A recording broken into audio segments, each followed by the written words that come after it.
everyone, a little bit of information for you on getting started with 2-point perspective. 2-point perspective, the main difference with it from 1-point perspective is you're going to have two vanishing points that you utilize within your composition. So same process as you get started on the sketch in your sketchbook, and then as you move over to final paper, you're going to start by laying out your horizon line. Typically you want that about in the middle third of your paper, and then you're going to add your two vanishing points towards the edge of each side of the paper. For this, the horizontal orientation is usually works out pretty well, unless you want to do like a really tall building, and then I would say switch to the vertical orientation. Otherwise, once you have your vanishing points in your horizon line, you're going to establish how tall you want your corner store to be. And then once you have that, then you're going to have those connecting lines going from those like the top and bottom edge to establish where the bottom of the building is going to be and where the top of the building is. So you'll end up with something like this where you're going to have your horizon line through and then like two triangles that are extending to those vanishing points. And then once you have that, then you're going to start to establish initial sides of that first building. With this, do make sure that your ruler is parallel with the sides and perpendicular to the bottom of the paper. Usually you kind of use that end of the ruler and make sure that it's flat against that bottom edge. And then once I have that initial like box shape, then what I'm going to do is I'm going to take out some of my guidelines from here. So I'm going to take out some of the edging. If you want to add more buildings, I would say leave that bottom line in so that you can go in and add more. If you're adding more buildings, it makes it a little bit easier since that bottom is all going to be pretty consistent. But otherwise, I'm going to take out that top edge. And then I'm also going to take out the horizon line that is through my building, since I would no longer see that line. And then from here, then we're going to start to look at a little bit more specifics within the building.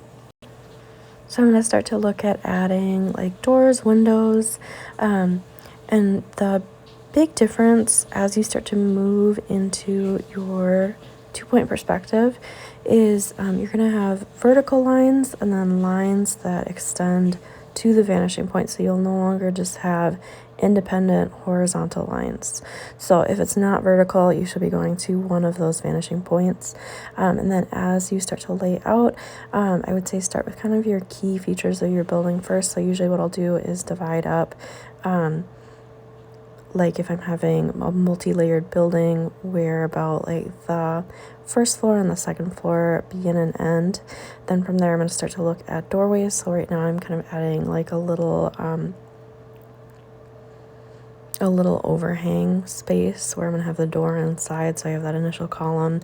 And then with this I'm having where I can see the floor, and then since the ceiling extends over the horizon line, I'm also going to see a little bit of that ceiling. And then once I have kind of that initial overhang area, then I'm going to start to add in my doors and my windows that are going to align with that second floor. And then something else to note is as you start to lay out this first floor, with perspective, as things move backwards in space, they're going to start to narrow in a little bit. So you'll notice this as I'm starting to lay out my windows.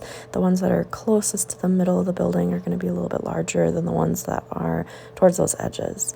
Otherwise, you're just going to continue this process looking at kind of dividing up that space. I'm going to give myself some guidelines that I'm going to later use for the like signboards for my building. Since there's signs and like letters, they'll also be in perspective. And then it'll be pretty much kind of same process of kind of using your vanishing points to lay out those key features. So I'm going to add like a balcony to my second floor.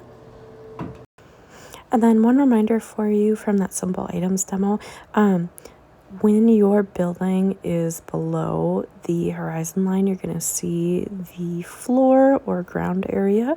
So like in that overhang area, I'm seeing that floor. And then once it extends up over the horizon line, then I'm also going to be able to see that ceiling. But then once it's over the horizon line, I'm no longer going to see the floor. Otherwise, as you continue to kind of build up your initial 2-point perspective, I would say focus kind of on your key features. I would say don't look too much at detailing just yet. Think of like key architectural features, windows, doors, overall kind of placement and structure of your building first.